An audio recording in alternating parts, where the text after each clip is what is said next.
need a high-end designer or a lot of money to get a luxe look. Be your own interior designer. This is Affordable Interior Design, the podcast. Here's your host, Betsy Helmuth.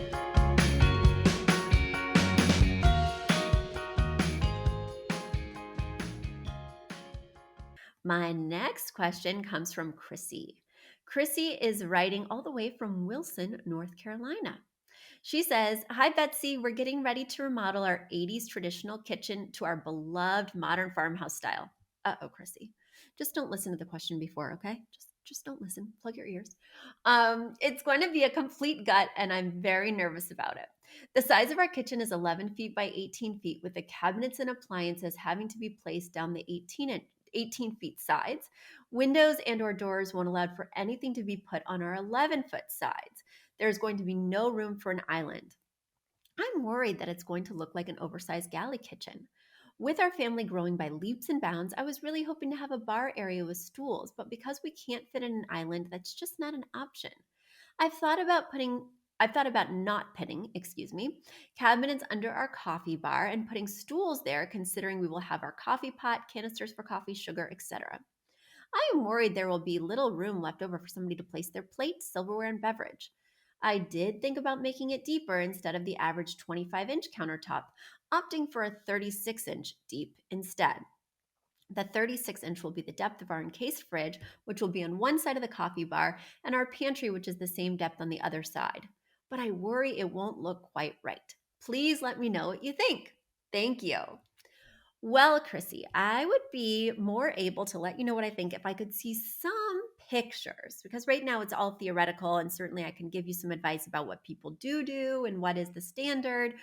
But with pictures, I can say, let's buck the trend and let's do something different here. Or wait, let's go back to the conventional standards, right? You can go deeper with a countertop, but I typically don't go any deeper than 30 inches. 36 inches is pretty severe and pretty deep. The other thing we want to think about is you mentioned that it's kind of got two sides with limited options in terms of windows, doors, and appliances, right? And you say you're worried that it's going to look like an oversized galley kitchen, but I think it is an oversized galley kitchen. One thing that really gets my goat is when people try and make a room something that it's not, or say, you've heard me say before in this podcast, like a lot of my clients live in studio apartments. Well, not a lot of them, but some of them, right? But a lot of times when I'm working with those clients in studio apartments, they'll say to me, "Betsy, it's one room, but I want it to feel like 4 different rooms. I want it to be a living room, a dining room. I want to put up partitions, maybe a curtain, maybe use a bookcase as a divider." And basically they're in denial, right? They're trying to get this room that's one open space into something that's not innate to the space. And it's always going to feel artificial. It's going to look like they're trying to impose something architecturally that just doesn't go. And it kind of takes away the true essence of the studio apartment, which is one open space that feels cohesive and flows seamlessly.